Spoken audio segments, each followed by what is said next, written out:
بسا اوقات بہت سی محنتوں کا نتیجہ انسان دیکھتا ہے کہ ضائع چلا گیا. میں نے 10 سال محنت کی، حاصل کوئی نہیں نکلا. یہ ثمرات کیا ہیں؟ محنتوں کے ثمرات کا ضیاع.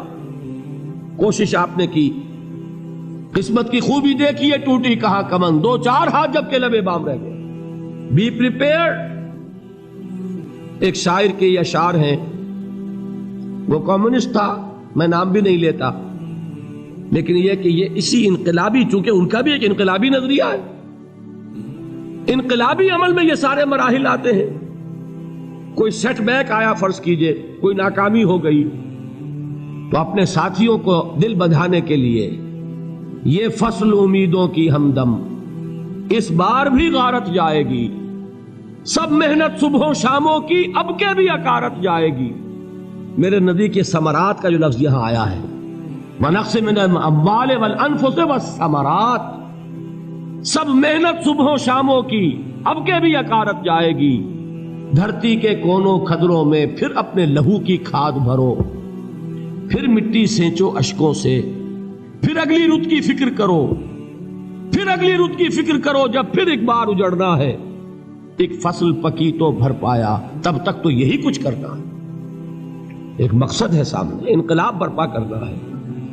ایک کوشش ناکام ہو جائے کوئی پرواہ نہیں، نیکسٹ. پھر تیار رہو ناکامی کے لیے. ایسا نہ ہو جو انگریزی میں کہتے ہیں hope for the best but be prepared for the worst. ایسا نہ ہو کہ دوسری مرتبہ ناکام ہو کے بددل ہو جاؤ، تمہاری ہمتیں جواب دے جائیں. نہیں، پہلے سے تیار رہو کہ دوسری مرتبہ بھی ناکامی آئے تو آئے، لیکن جب تک کہ کامیابی حاصل نہیں ہوتی ہمیں یہ کام کیے چلے جائیں. دیکھیے سیرت میں آیا کہ نہیں یہ واقعہ. بدر میں مسلمانوں کو فتح ہوئی تو احد میں زک پہنچی کہ نہیں؟ 70 صحابہ شہید ہوئے کہ نہیں؟ اگر ان کی ہمتیں جواب دے جاتی تو گاڑی کیسے چلتی آگے؟ تو فرمایا وَلَنَبْلُوَنَّكُمْ بِشَيْءٍ مِّنَ الْخَوْفِ وَالْجُوعِ وَنَقْصٍ مِّنَ الْأَمْوَالِ وَالْأَنفُسِ وَالثَّمَرَاتِ. ہم تمہیں لازم آزمائیں گے، خوف کی کیفیت سے، فقر و فاقے کی کیفیت سے، بھوک سے، جان کے نقصان سے، مال کے نقصان سے، محنتوں کے حاصل کے ضائع ہو جانے سے. وَبَشِّرِ الصَّابِرِينَ، اور اے نبی بشارت دیجئے صبر کرنے والوں کو. الَّذِينَ إِذَا أَصَابَتْهُمْ مُصِيبَةٌ، وہ کہ جب ان پر کوئی تکلیف آئے، کوئی مصیبت آئے، کوئی آزمائش آئے، قالوا انا للہ وانا الیہ راجعون، وہ یہ کہیں کہ ہم اللہ ہی کے ہیں، اللہ ہی کی طرف لوٹ جانا ہے. یہ وہی انداز ہے جو میں نے فارسی کا شعر سنایا تھا آپ کو کہ سرے تسلیم خم ہے جو مزاج یار میں آئے. وہ ہمارا مولا ہے، ہمارا آقا ہے. اگر اسے یہی منظور ہے تو ہمیں بھی یہی منظور ہے. میں نے تسلیم و رضا کی بات کی تھی نا، آپ کو کچھ شعر سنائے تھے. ایک شعر اور سنیے، اور یہ کس کا ہے؟ محمد علی جوہر کا. ایک مرتبہ جیل گئے، ان کی ایک بیٹی جوان بیمار ہوئی، فوت ہو گئی. باہر چھوڑا انگریز نے، جاؤ بھائی دفن کر دو بیٹی کو. دوسری مرتبہ جیل گئے، دوسری جوان بیٹی اسی مرض میں مبتلا ہوئی. اب یہ جیل میں ہے، خبر پہنچی کہ دوسری بیٹی کے اوپر بھی اسی مرض کا حملہ ہوا ہے. ایک نظم لکھی ہے جس کا آخری شعر یہ ہے، تیری صحت ہمیں منظور ہے لیکن اس کو نہیں منظور تو پھر ہم کو بھی منظور نہیں. یہ ہے، جب تک یہ کیفیت نہ ہو اس میدان میں آدمی ثابت قدم نہیں رہ سکتا کہ میرے رب کو اگر یہ منظور ہے تو یہی مجھے منظور ہے، اور تیری صحت ہمیں چاہیے تو ضرور، لیکن ہمارے رب کو منظور نہیں تو ہمیں بھی منظور. راضی برضائے رب. وَبَشِّرِ الصَّابِرِينَ الَّذِينَ إِذَا أَصَابَتْهُمْ مُصِيبَةٌ قَالُوا إِنَّا لِلَّهِ وَإِنَّا إِلَيْهِ رَاجِعُونَ. نہ شود نصیب دشمن کے شود ہلاک تیغت، سرے دوستاں سلامت کے تو خنجر آزمائے. اولئک علیہم صلوات من ربہم ورحمہ، یہی ہے وہ لوگ جن پر ان کے رب کی طرف سے عنایتیں ہیں اور رحمتیں ہیں. وَأُولَئِكَ هُمُ الْمُهْتَدُونَ، اور یہی ہے وہ لوگ جو کامیاب ہونے والے ہیں، ہدایت پانے والے، ہدایت یافتہ. اسی سورہ بقرہ میں ذرا آگے چل کر، یہ تو ہے 20واں رکوع، 19واں رکوع، 21ویں رکوع کی پہلی آیت ہے لیس البر ان تولوا وجوہکم قبل المشرق والمغرب ولکن البر من آمن باللہ والیوم الآخر والملائکۃ والکتاب والنبیین وآتى المال على حبه ذوي القربى واليتامى والمساكين وابن السبيل والسائلين وفي الرقاب وأقام الصلاة وآتى الزكاة والموفون بعهدهم إذا عاهدوا والصابرين في البأساء والضراء وحين البأس۔ اب یہ آیت جو ہے سورۃ العصر میں جو مضامین آئے تھے سارے اس میں موجود ہیں۔ وہاں ایمان کا لفظ آیا، یہاں 5 ایمانیات کی تفصیل آ گئی، اعمال کی تفصیل آئی، اور آخری بات وہاں کیا ہے وَتَوَاصَوْا بِالصَّبْرِ، اور یہاں کیا ہے وَالصَّابِرِينَ فِي الْبَأْسَاءِ وَالضَّرَّاءِ وَحِينَ الْبَأْسِ، اور صبر کرنے والے، اصل نیکی ان کی ہے جو صبر کریں، کس میں؟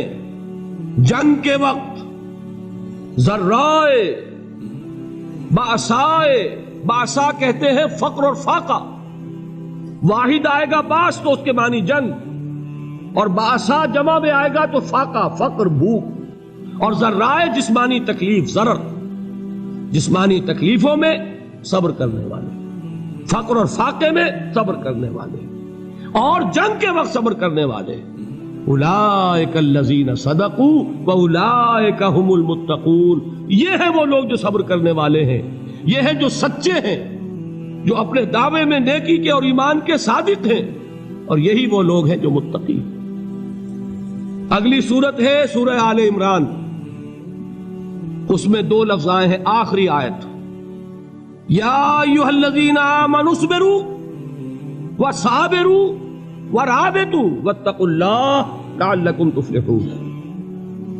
دیکھیے یہاں صبر اور صابر جو تعلق جہد اور جہاد کا ہے وہی ہے صبر اور مصابرت۔ صبر ایک طرفہ عمل ہے، آپ جھیل رہے ہیں، برداشت کر رہے ہیں، صبر علی المعصیہ، صبر علی الطاعہ، صبر علی الابتلاء، یہ سب کیا ہے؟ صبر۔ اور مصابرت کیا ہے؟ صبر کا صبر سے مقابلہ۔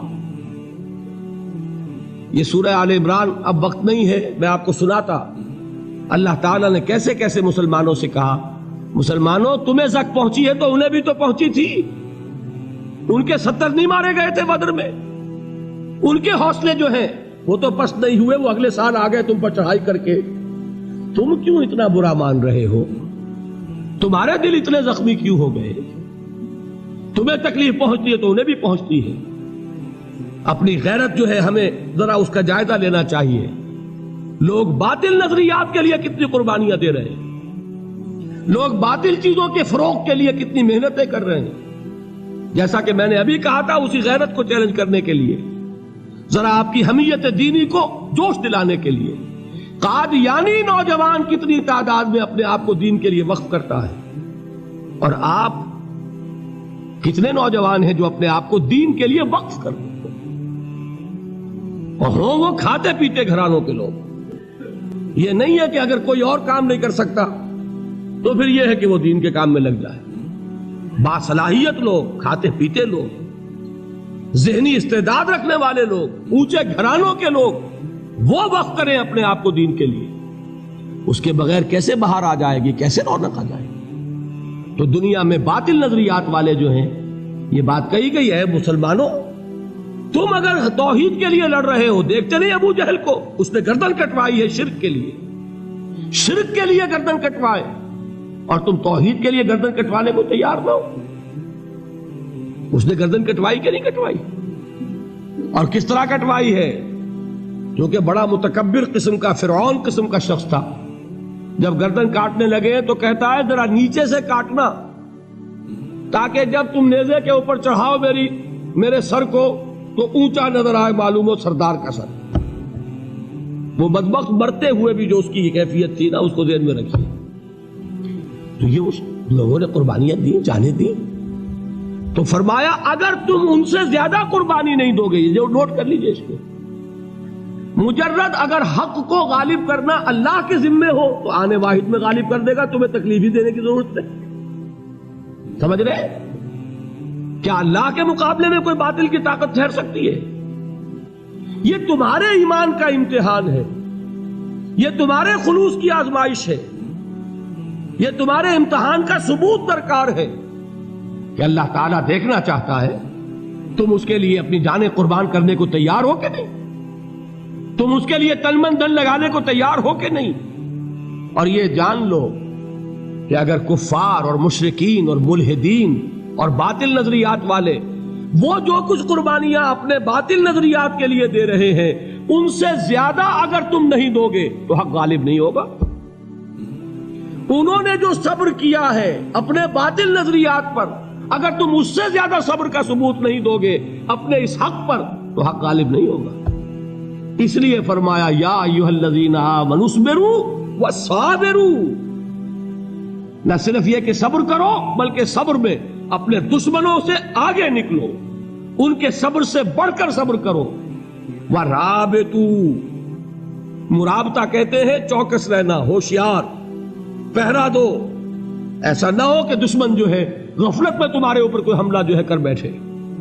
وَاتَّقُوا اللَّهَ، اور اللہ کا تقوی اختیار کرو، لعلکم تفلحون، تاکہ تم فلاح پاؤ۔